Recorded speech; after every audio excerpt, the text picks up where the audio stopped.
listening to the Philanthropisms podcast with Rodri Davis.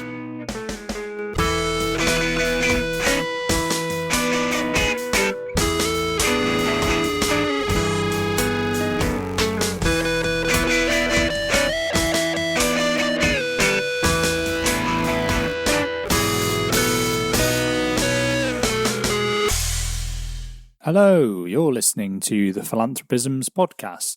This is a podcast where we try to put philanthropy in context.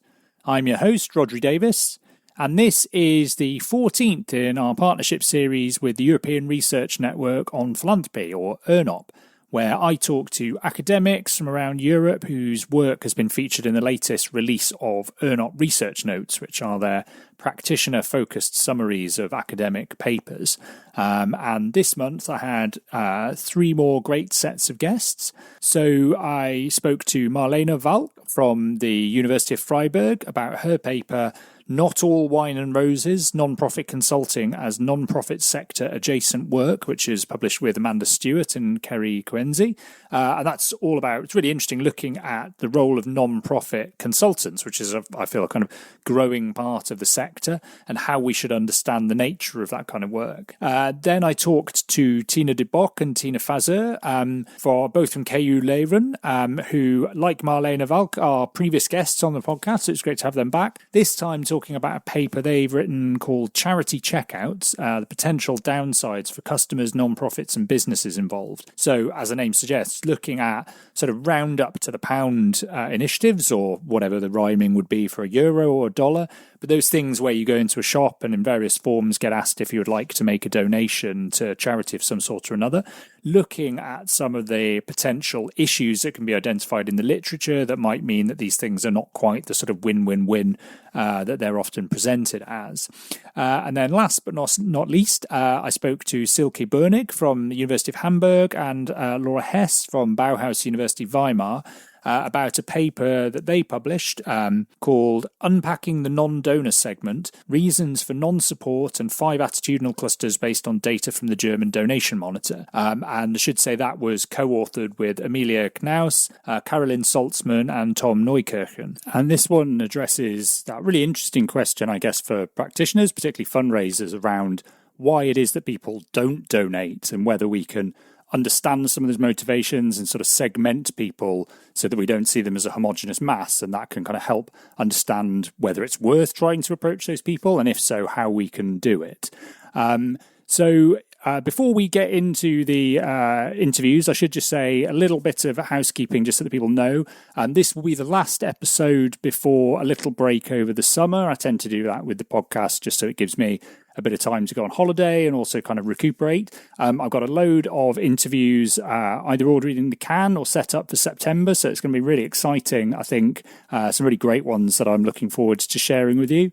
The other thing that I'm just going to take the opportunity to say, particularly fitting given that this is a research notes episode where I'm speaking to academics, but as some of you might have seen on LinkedIn, if you follow me on there, one thing that happened in the last week was that I actually successfully defended a PhD thesis in a Viva. So when I do these things in future, once I've made some minor corrections and had them accepted, I will also be able to call myself Dr. Davis, although I won't actually do that. But that's very exciting, so I thought I would share that with you. Right, self-aggrandizement over. Let's get on with the rest of the episode, and I'll be back at the end for the usual little bit of housekeeping and updates.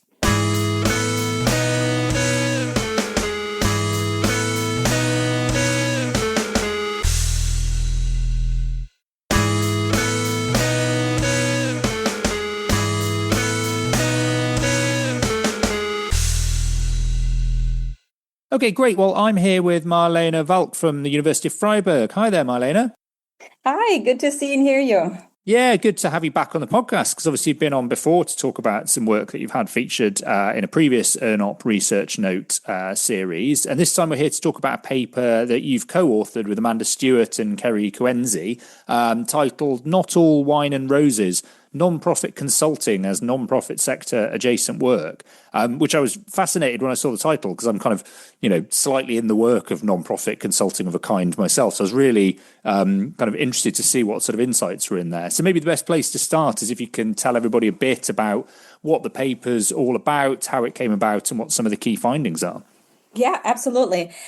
So this is, as you said, joint work with Mandy and Carrie. And so we've been studying for the last 10, 11 years why folks enter work in the nonprofit context. We've mostly done that on nonprofit alumni. Those are people who graduate from nonprofit management degrees. And then this, sometimes it's serendipitous how research questions come about. So this project came about because we were really interested, how is a nonprofit management degree perceived by recruiters? So it was more like that angle that we took. And so that's why we initially just had a brief survey of executive recruiters. So those are part of the nonprofit consulting group that are focusing on hiring executive leaders. And so we were surveying those. And as part of the result of this survey, we found that 98% of all firms engaged in nonprofit consulting, and in our specific case in recruitment, were actually for-profit firms. And that really sparked our interest. We're like, what is this group of organizations that is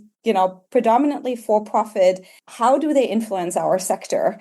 And so this is kind of like how we got started with this particular paper. So that was a pilot study. And then we engaged in two different kind of like methods for this particular project. So we used job boards to kind of like map how, and I can dive in a little bit later, but to map how many of the searches how many of the jobs that are posted are actually done by executive recruiters. And then we also interviewed a group of recruiters to kind of learn a little bit about how they are, who they are, and then how they entered this line of work. So that's kind of like the overall pitch. And I'm pretty sure you have more questions for me to dive deeper. Yeah, absolutely. And I guess, there's a kind of focus within the paper on executive search and recruitment as a particular form of sort of consultancy work. But I think it, kind of goes a bit more broadly than that.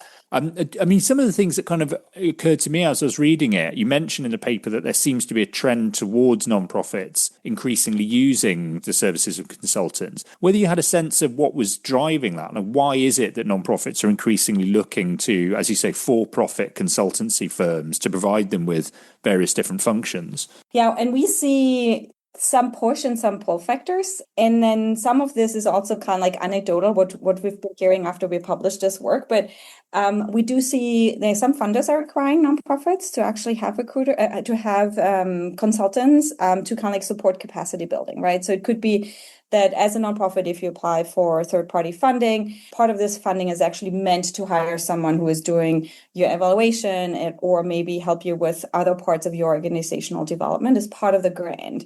So it's a stipulation.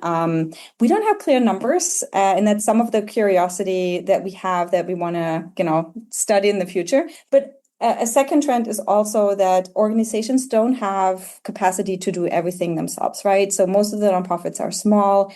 And so engaging in a strategic planning process, which, is one area of consulting work that we see emerging a lot, is nonprofits can't do that by themselves, right? So they hire consultants to basically help them with a particular work task that they have to do or want to do, but they can't do themselves. So those are kind of like some of the factors that we've noticed while we engaged in this work. And I was wondering as well whether, as you say, with something like strategic planning, it sort of strikes me that maybe that would always benefit from being positioned as a consultancy function, because it's not the sort of thing many organizations have in-house, because you only do it on a kind of relatively kind of infrequent cycle. But are there other aspects of consultancy work within nonprofits where it looks more like kind of things that could be done in-house are increasingly being outsourced to consultants? And is that sort of reflective of there being skills gaps within the nonprofit sector itself? Yeah, so great question. Very hard to answer, because we've been racking our brains in how to study this better. But, we've tried to kind of like access the 990s to see if there is any indication of how much money is actually spent on consulting work across all the areas you mentioned. But it's very hard to pin down because there's no line item that says consulting, right? So I can't really answer your question. It's more like anecdotal when we talk to both consultants as well as nonprofit leaders that we hear, some of those push and pull factors that I mentioned before. But unfortunately, we don't have good data, and so we are still, that's why, as you said on the paper, we have tiny databases that we try to pull together to just start this line of work, because there's not much written about consulting, even though we all know, and I mean, you mentioned it earlier, that you're dabbling in this field too, that there is a huge increase in folks actually offering their services, from like solo practitioners all the way to big firms who are specializing in this field. And our interest also got sparked by an article by Jim Rendon, who basically also said, there is an exodus of nonprofit workers into consulting. And this is also what we've seen in our qualitative data, that all of the interviewees that we have actually said they had nonprofit work experience. And so there seems to be some lure into this consulting field that's also very interesting for us to learn more about. But yeah, as you see me talk, so the issue or the questions that we have, we try to answer, but there's still many more, is on different levels, right? So we have some organizational level questions, like why do organizations hire consultants, right? Well, we do also have some sector level questions, like how big is this industry? We don't know, right? It's very hard to estimate. And how does that industry impact nonprofits, especially since it's so heavily, for profit in their legal incorporations? Yeah, absolutely. And as you say, there's also the individual level as well as organizations making use of consultants. The fact that an increasing number of people who've previously worked in nonprofits are becoming consultants. And I know in the paper you do touch on what some of the potential drivers for that might be. I don't know if you can say a bit about kind of even anecdotally what you found in terms of why it is people might find it appealing to set up as a consultant. So it's very interesting. A few years ago, I did visit my colleague Mandy Stewart at NC State, and there was a meeting of local nonprofit organizations, and there were some consultants in the room too. And so one person said, and this really sparked this research too, that the person said, with nonprofit consulting, you could still do good while also making money, lots of money. And so we got really curious because, when we read and we all dabbled in the literature, right? What people motivates to work for nonprofits is really this doing good motive, right? Like fulfilling their values, having an impact. But here seems to be a group of folks who also want to do this. But on top of it, there is this very clear extrinsic focus on making a good living, right? And so this was really interesting for us to understand more about this group of people. And we do identify certain what we call like pathways into consulting. And so there's definitely this group that seeks meaningful work, but not necessarily in what we traditionally understand as nonprofit organizations, right? So we had a person who was in banking before, and another person who was in law before, and then said, I wanted to do something good, but I didn't feel fulfilled in my previous line of work. That's why I moved into consulting. And so this really purposeful engagement with, helping nonprofits to be better was one of the ways. And then we had a serendipitous path where folks just ended up in this line of work, where, they were asked by folks they worked with, hey, you have the skill sets, do you want to try this out? And that was really interesting. And one of the interviewees, she said, no one goes to college to become a nonprofit consultant. So this is not like a profession or a vocation you select into. It's just like happening. And so that was one of the paths. And then a really strong one was this need or want to be more flexible and autonomous in your work. And we saw this across older workers who kind of like retired from the nonprofit sector as CEOs or executive directors, who then said, hey, I want to still use my skills but don't want to have a full-time role. But we also saw this with like working moms who said, I do have school pickup, so I need a work arrangement that can actually help me be more flexible and combine work with family life. And so So that path was very strong too. And then, yeah, so the fourth path that was not as pronounced, but still there and interesting was what we called a graduating path, where basically folks had the feeling they are ready for this. And so they were prepared by their previous work experience within the nonprofit sector to now kind of like look at or help many organizations, not just the one they were employed with. So that's kind of like the gist of our findings there. No, and really makes sense. And I guess from the point of view of what nonprofits themselves kind of do with some of these findings or the questions they raise, I was sort of interested in, if there is a sense that there's an exodus of talent from the nonprofit sector into consulting, or there's a sort of lure of it, is that just something that nonprofits themselves need to accept, or are there things that they can do to address some of those drivers? For instance, paying more or allowing people more flexibility in terms of work patterns? Yeah, I mean, for small organizations, I don't think they necessarily know why people leave, right? But if you were to find out, like with exit interviews, why does a person want to leave? Or maybe even before they leave, during like appraisal or like, those yearly meetings where they have with your supervisor, what are goals? What's working well? What's not working well? Where do you want to develop? And then that might give you a better idea of what a person wants from a role within your organization. But I think on a larger scale, we just don't know why people leave, right? Because those type of conversations are maybe not having had, and if organizations have those conversations, maybe obviously we're not part of this, right? So it's really hard to get a handle on kind of like the broad scale evidence here.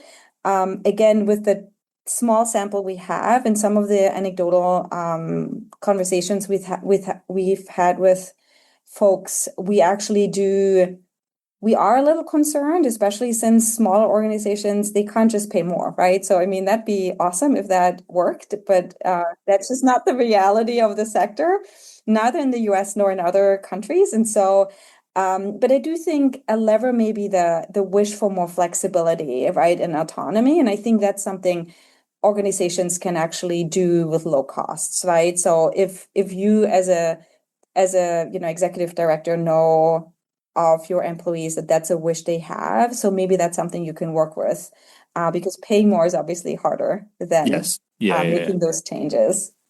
And the other thing I just wanted to ask was, did you get any sense, or have you kind of had in any conversations a sense that what the perception of nonprofits about consulting work that they've engaged is? I mean, what I'm sort of getting at is like, is it that they feel as though it's just a necessity that they've had to pay for it, either because that was the only place that they could get that particular service, or that's just where the market was?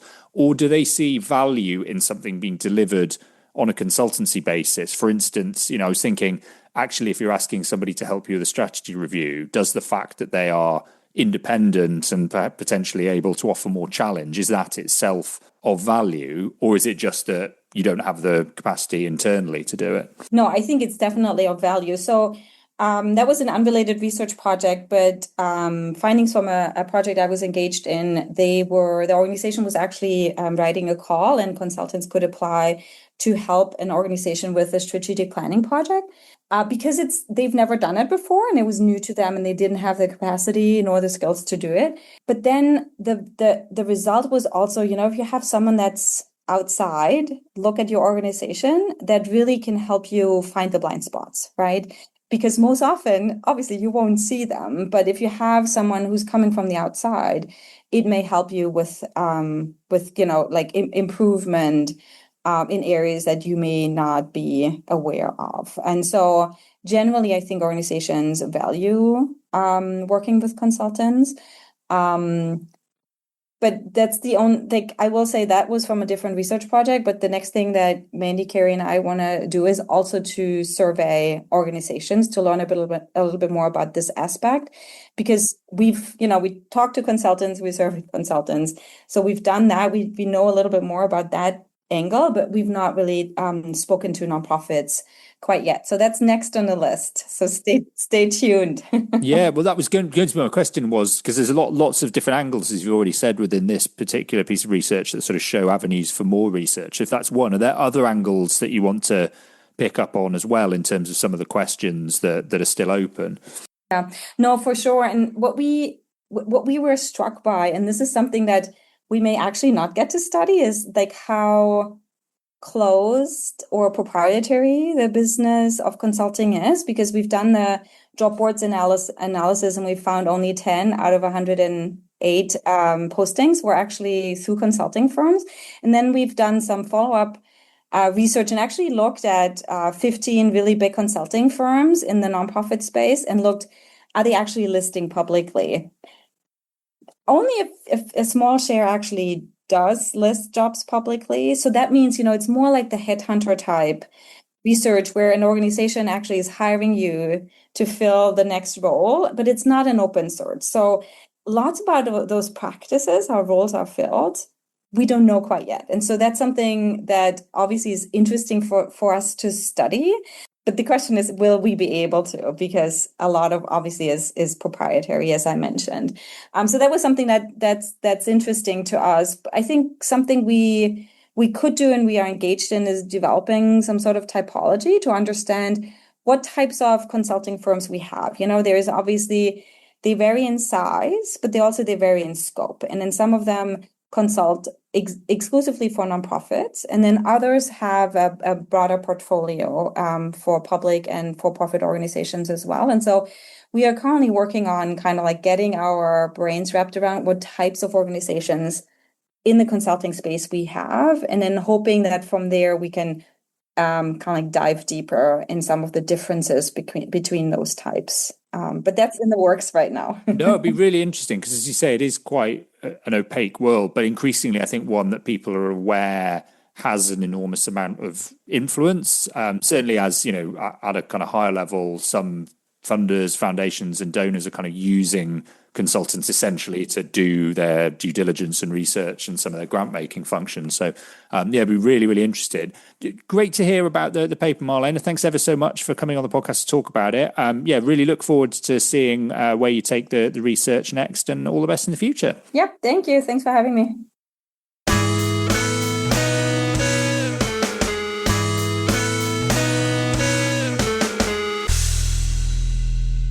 Okay, great. Well, I'm here with Tina de Bock and Tina Fazzer. Hi to both of you. Hello. Hi there. Hi there. Great. Well, good to have you on as returning guests, actually, because you previously featured on one of these ERNOP Research Note episodes with a previous bit of work that was featured in the series. And this time we're talking about a paper entitled Charity Checkouts, Potential Downsides for Customers, Non-Profits and Businesses Involved, which I was really interested when I saw the title, because this is a topic I haven't seen a lot of work on, but it's one that kind of raises a lot of questions in the sector. So maybe the best place is just for you to explain to people, what charity checkouts are, what the research is all about, and what some of the key findings are. Thanks a lot, Rodri, for giving us the opportunity to talk about our research. Well, maybe it's good to first clarify what we mean with charity checkouts. I think we all encountered it at least once in our personal life. So imagine you go to a supermarket to do some groceries, and then all of a sudden, let's say just before you want to pay for the groceries, you're being asked whether you want to kind of round up your bill and donate the difference to a charity. Well, that's basically what a charity checkout is about. So you're being asked whether you want to add a small amount of money to your bill, and that money goes to charity. And that's basically what charity checkouts are about. You can also call it checkout charity or point of sale donations. So various labels are being used. And maybe I can give you one example. It's for instance, a long-standing partnership between Walmart, it's a big retailer, and Children's Miracle Network hospitals. In Walmart, you can make, you can shop, you can do groceries, and just before checking out, you can round up your bill, and then the difference is going to, for instance, the pediatric medical care of that network. So that's an example that is well known in the US. Yeah, absolutely. And in terms of, I've got lots of questions just about sort of what we mean. I guess one before we get into the paper itself is what kinds of different models are there, and how many did you come across for these charity checkouts? Because obviously you've explained there what they are, but even within that, the ones that I've seen, there's a difference between those where it's, for instance, a single charity that's in partnership with a company, or one where there is a group of charities, or where they're ones that are voted for by employees or by customers. So is there a whole range that we're talking about here? Yeah, actually, there is.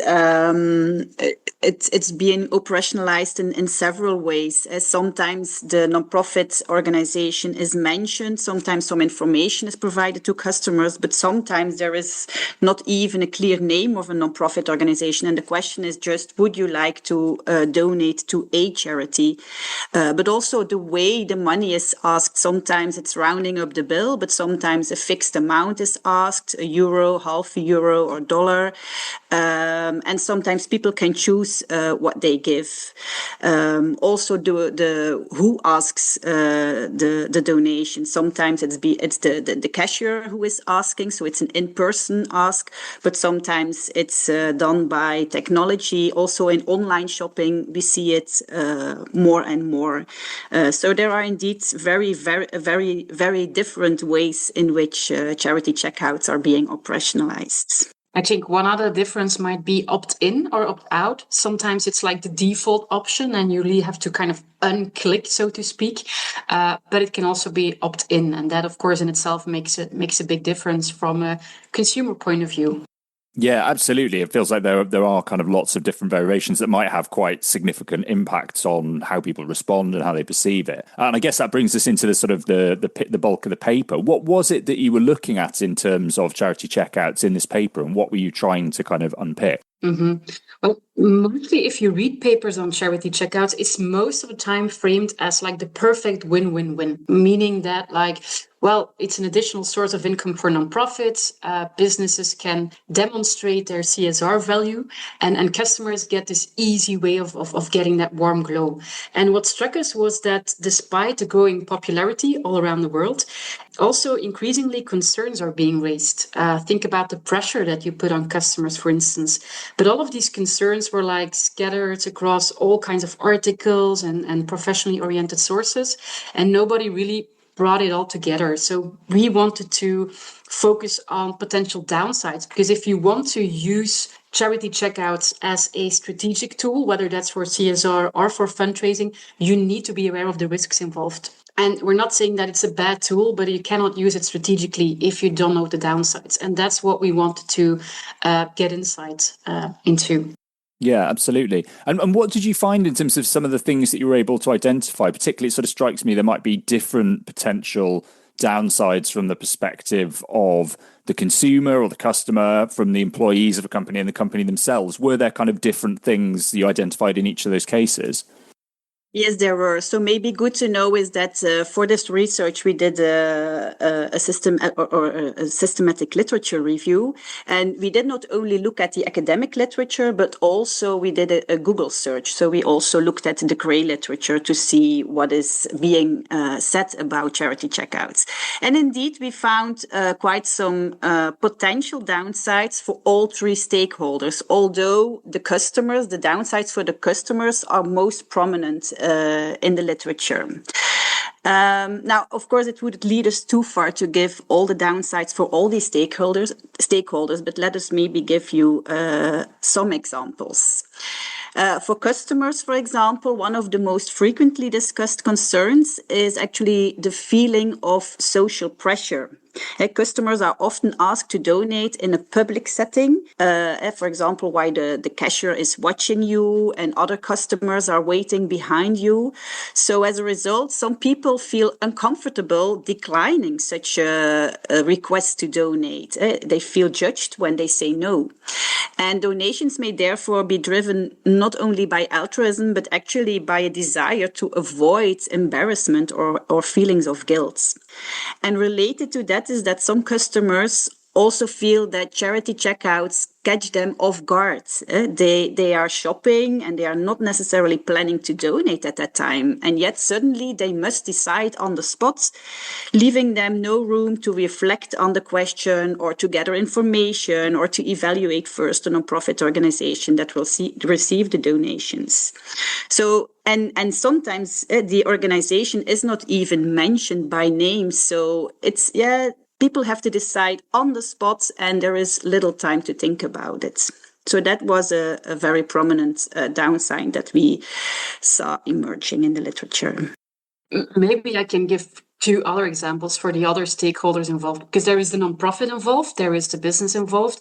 And of course, for nonprofits, what we're looking for in a very competitive environment is to look for long-term relationships with donors. But if you want to build this long-term relationship, you need data. You need insights. And of course, with charity checkouts, it's not clear, like, who donated? How can I build a relationship? So you're missing that opportunity as a nonprofit organization. And of course, also you're giving lots of control to the business. They are oftentimes deciding how to implement the charity checkout campaign. And that can backlash, that can have a negative impact on your reputation, for instance. But also for the business or for the company, the retailer involved, there might be downsides. Because sometimes, because of the charity checkout campaign, people didn't like the shopping experience. And so therefore, they are less likely to revisit your store. So while it has CSR potential, it might also kind of have a drawback with respect to revisit intentions, for instance. So these are two other examples for nonprofits and businesses. Yeah, maybe very relevant to conclude is that we did not only find separate downsides for all these three stakeholders, but also very relevant to mention is that there is an interconnectedness between these stakeholders. Because the downsides that are experienced by one stakeholder at a given moment can also trigger additional challenges for the other stakeholders. And that can set off a negative causal chain that undermines sometimes the effectiveness of charity checkouts for all the parties involved. And not only in the short term, but also in the long term. Yeah, absolutely. And I guess a sort of bigger question about these things, I'd be interested if this kind of came through in the paper, is often when we talk about things like charity checkouts, as you said at the beginning, it's positioned as a kind of win-win-win because it's an easy way of getting additional donations. But there are always concerns that if the more that you provide these kind of easy or frictionless opportunities to give, it actually kind of eats into the giving that people might otherwise do. Did you have any sense, certainly from the point of view of customers, that they view any giving they do through charity checkouts as kind of part of the same bucket of money that they might otherwise spend on their own donations, and that it has a kind of negative effect on those? Yeah, I think that's a very relevant question. We need a lot of empirical evidence on that, and I think it can go several ways. Of course, if you engage in micro giving, nano philanthropy, I think they even call it, well, it can basically stress your pro-social identity, and it might license you to no longer give or to turn down other requests. That's, of course, not very interesting for the nonprofit sector as a whole. It can also go the other way. It can kind of trigger you to do more, to do good more frequently, for instance. And I think that's the academic answer, but it depends. I think it depends on the context and the person that you have in front of you.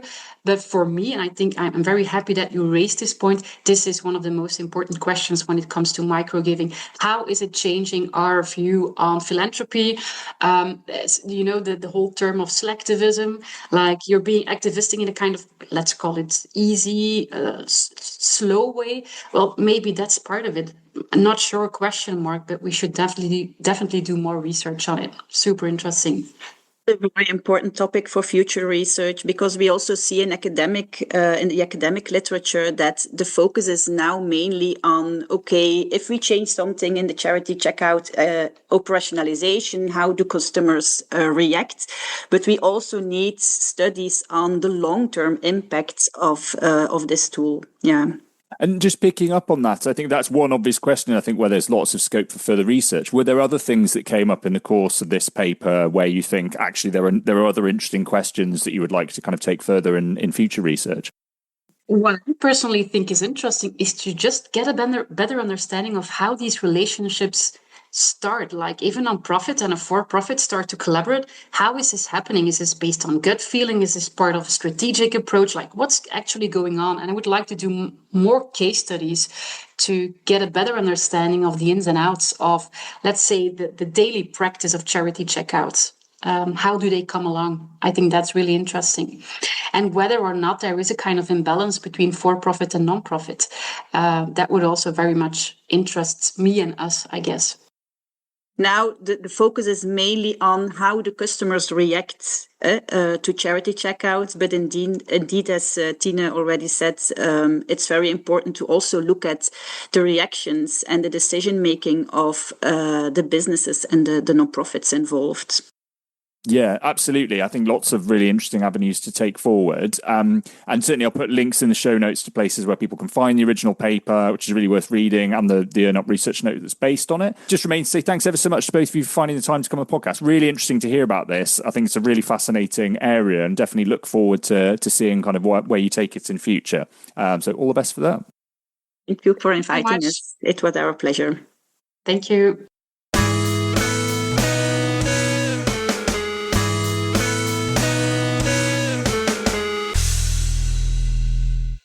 Okay, great. Well, I'm here with Silke Boenigk and Laura Hesse. Hi to both of you. Hi. Hello.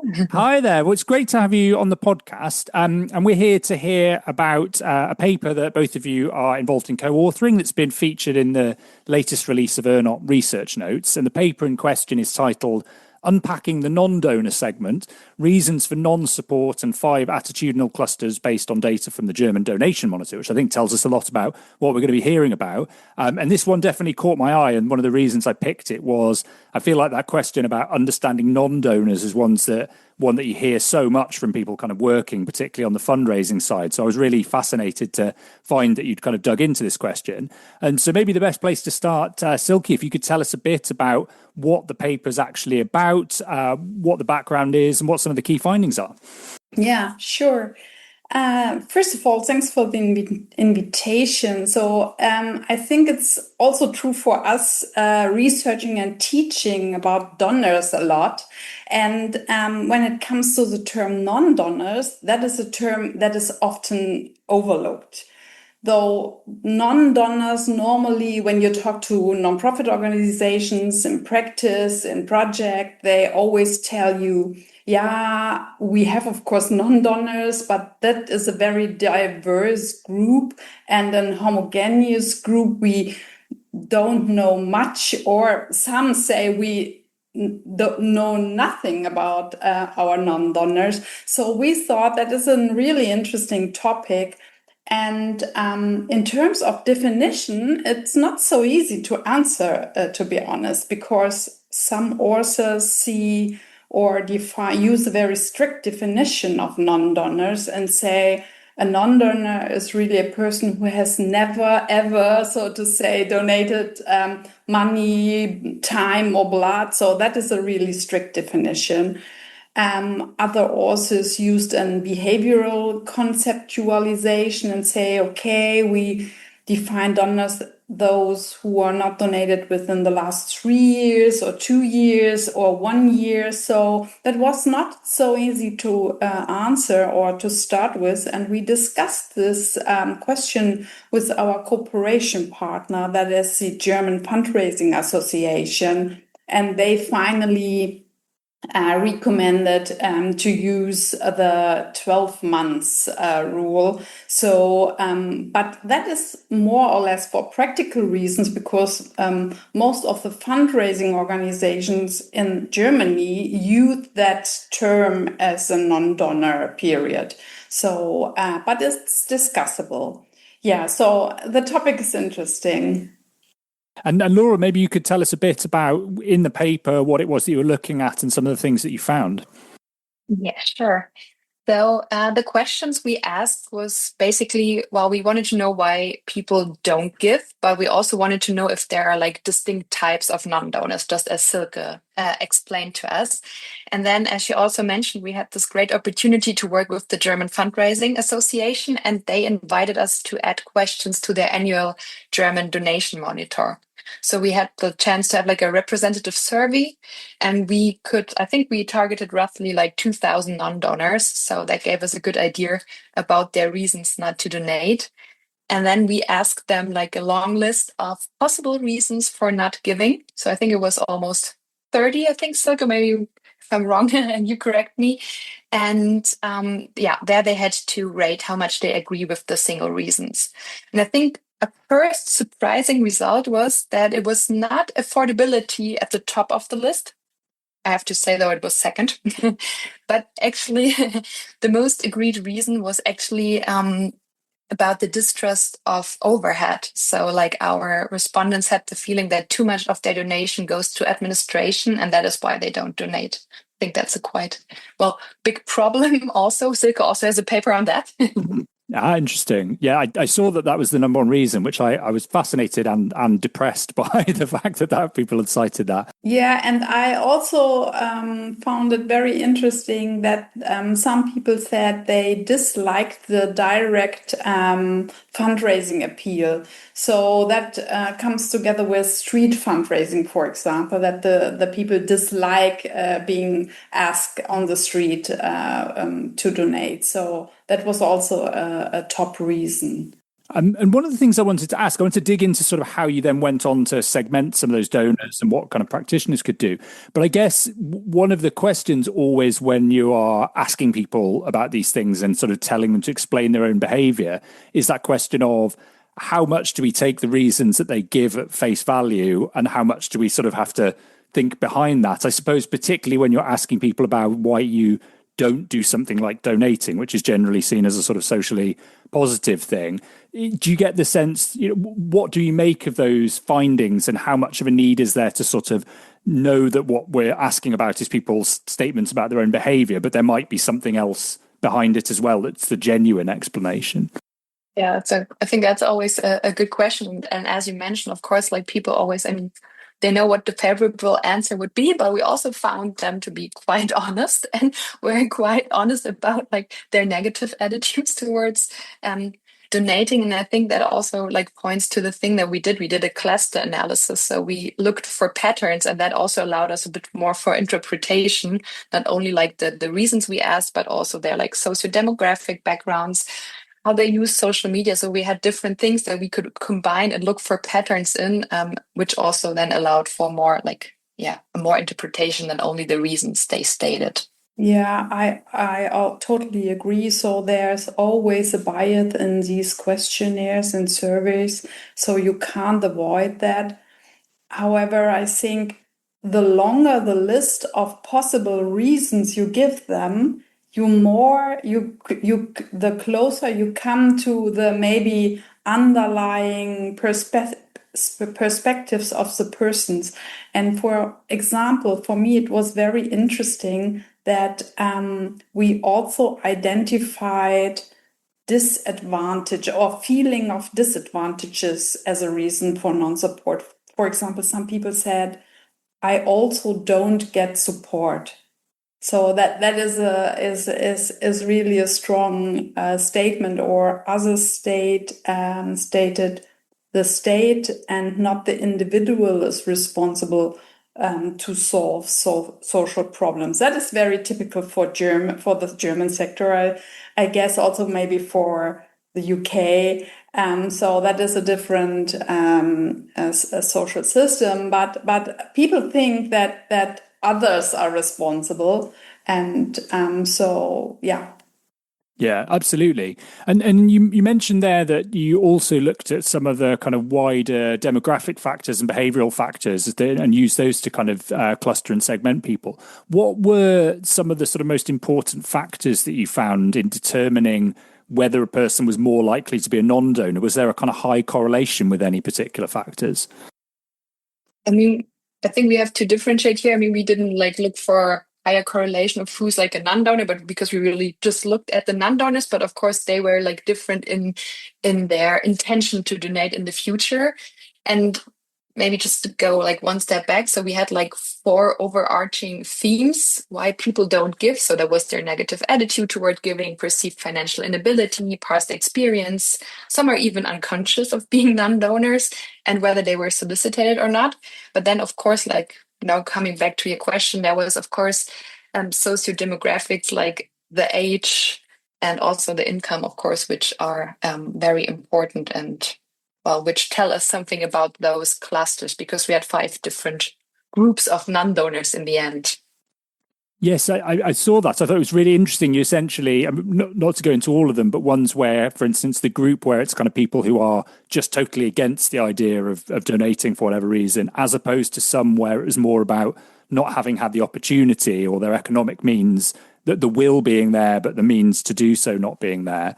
And I guess that leads on to a question I wanted to ask, which is, how do non-profits sort of use this kind of segmentation in practice? Can it tell them something about where they should focus their efforts if they're trying to engage non-donors? Yeah, we hope so that they can use that. So I think at the end of the paper, we try to come up with some recommendations of a good strategy, and maybe to summarize our statements. So we think that segmentation is key, so that you should really have an idea of what segments, what donor segments and what non-donor segments you are responsible for, so to say, and then to prioritize these segments that you think that are marketable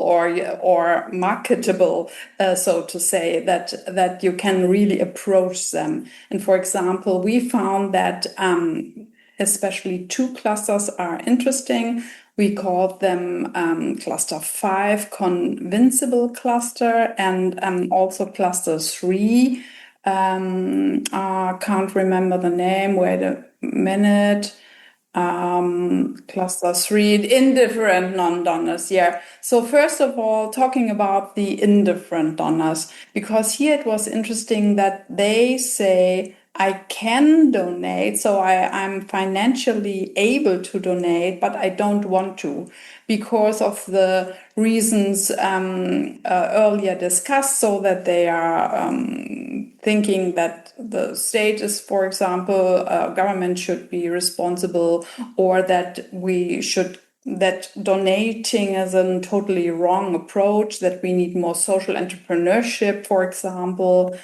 And here are the cluster sociodemographics are interesting, because that are more or less men, 66%, and they are in a more middle age range, so around about 40 to 60 years old. In contrast, the convincible cluster, that is quite younger. So younger, well-educated men, very nice educational background. And I think here we see some strategies already. So of course, you can try to segment the younger individuals, trying to to have them in a fundraising journey, try to approach them over a longer period of time, and perhaps then you can build up a relationship with them, and finally you are able to recruit them as first-time donors. So I stop here. Yeah, it's really interesting. And I just wanted to zoom out as well, because you mentioned that on this piece of research you worked with the German Fundraising Association, and obviously that was kind of key to having the access and being able to ask the questions and get the data. I just wondered what your perspective is on the sort of wider question of how well academia and practice links up when it comes to philanthropy, because obviously the point of this ERNOP research note series is to try and build those bridges even more. Has your experience so far been that it's easy to work with practitioners, and do you find that they're interested in and receptive to the kinds of findings that you're publishing? So from my perspective, that's true. We always try to bridge the two areas. And I think it's very, very easy when you know each other. So, and therefore here comes ERNOP or other players into the game, because, sometimes you don't know the names, you don't know that there is an academic around that he or she is focusing on donor, related aspects or fundraising aspects. So it is important to be visible and that therefore podcasts like this or ERNOP research notes and talks are so important, so that both worlds can learn from each other. But now it's very easy from my perspective to get in contact with them, and then they really love to cooperate with academia. And maybe to add, I mean, that topic was also very good for this, because academically speaking, it was also a very straightforward question that we ask, and a question that resonates with the practitioners right away. But I think sometimes in other projects, it's always also hard to translate like the academic theoretical question to the actual practical problem. But I would say, especially like in the cooperations with Silke, we focus very much on real world problems and then starting building the research around. And that makes it, I think, easier to cooperate than maybe in other projects. I also participated with practitioners where you had to do more translation work until you really knew what like the other party is interested in. Yes, yeah, and I've heard that from many people, that there's often there is a shared interest, but you have to kind of frame it in the right way so that everybody gets that they're talking about the same thing. I suppose the other thing I just wanted to ask finally, because obviously a lot of this work, given the nature of academic publishing, is actually the research has been done a while ago and the publications are often a few years ago. Just to ask what both of you are working on now, whether there are other areas of research that build on this work, or whether you've kind of taken your work in other directions. I would just be really interested to hear. Yeah, so before we share new research ideas, so the German Fundraising Association just last week came with an email asking if we can, of course, repeat another wave of a non-donor study. So and the German monitor. So that is, I think, also a good sign. And at the moment, we are a little bit on different topics. So maybe Laura will talk a little bit about our ongoing or joint ongoing topic. Yeah. Maybe as little background, because I also finished like my PhD like 1.5 years, 2 years ago now, and then I had to take like a different position at a different university. So my main topic is not as much nonprofit anymore as it was before, but still, of course, those topics interest me very much. So we're still doing research, well, more in the broader field of transformative service research now, and on vulnerable groups, basically. And like one recent research project is about like how large language models react when they like perceive like their users as vulnerable, and how they adapt their service offering to that. So that's one of the newer researches. But Silke, of course, is still doing a lot of fundraising research at her chair. Another project we are both involved in is on how to integrate females with a refugee background in labor market. So that is also very interesting. Yeah. Sounds like an amazing range of topics and really fascinating. So I will definitely keep an eye out for those. And certainly if you end up doing another iteration of this research, I think it'd be really interesting once you start having that time series as well. Just remains to say thanks ever so much to both of you for coming on the podcast. Really great to hear about the research. I'll put links in the show notes to places where people can find the paper and the ERNOP research notes that's based on it. And just wish you all the best for the future. Thanks a lot. Great.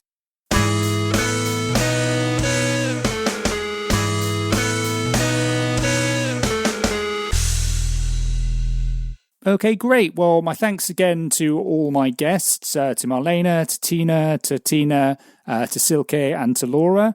I will put links in the show notes to places where you can find all of those papers that we were talking about, as well as the ERNOP research notes that were based on them.